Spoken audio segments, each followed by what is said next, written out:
తమ పార్టీ నేత డీకే అరుణపై అనుచితంగా మాట్లాడడం దారుణమని అన్నారు. రాష్ట్రానికి సీఎంగా ఉన్న కేసీఆర్ మరో రాష్ట్ర ముఖ్యమంత్రిపై తీవ్ర పదజాలంతో దూషిస్తున్నారని ఆమె అన్నారు.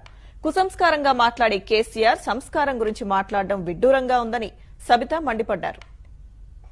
ఇంకొక ముఖ్యమంత్రిని అనరాని మాటలు అంటా ఉన్నాడంటే సంస్కృతి సంస్కారం ఎక్కడ పోతుందని ఒకసారి గుర్తు చేసుకోమని మనవి చేస్తా ఉన్నాను. మహిళని కూడా చూడకుండా డీకే అరుణ గారి గురించి మనం మాట్లాడారు. ఆమె ఒక లేడీ అని కూడా చూడకుండా సిగ్గు లేదని మాట్లాడుతూ ఉన్నాడు. నిజంగా కేసీఆర్ గారిని మహిళా లోకం క్షమించదని మాత్రం చెప్తా ఉన్నాను. ఎందుకంటే ఒక ఆడబిడ్డను పట్టుకొని, తెలంగాణ ఆడబిడ్డను పట్టుకొని ఈరోజు నోటికి వచ్చినట్టు మాట్లాడిన కేసీఆర్ గారిని తెలంగాణలో పుట్టిన ఏ ఆడబిడ్డ కూడా క్షమించదని మాత్రం ఖచ్చితంగా మనవి చేస్తా ఉన్నాను. ఇదే కాకుండా మా పీసీసీ అధ్యక్షుల గురించి, జానారెడ్డి గారి గురించి, కాంగ్రెస్ పార్టీకి సంబంధించిన పెద్ద పెద్ద నాయకుల గురించి, రాష్ట్రకు రాహుల్ గాంధీ గురించి కేటీఆర్ గారు కూడా నోటికి వచ్చినట్టు మాట్లాడుతూ ఉన్నాడు.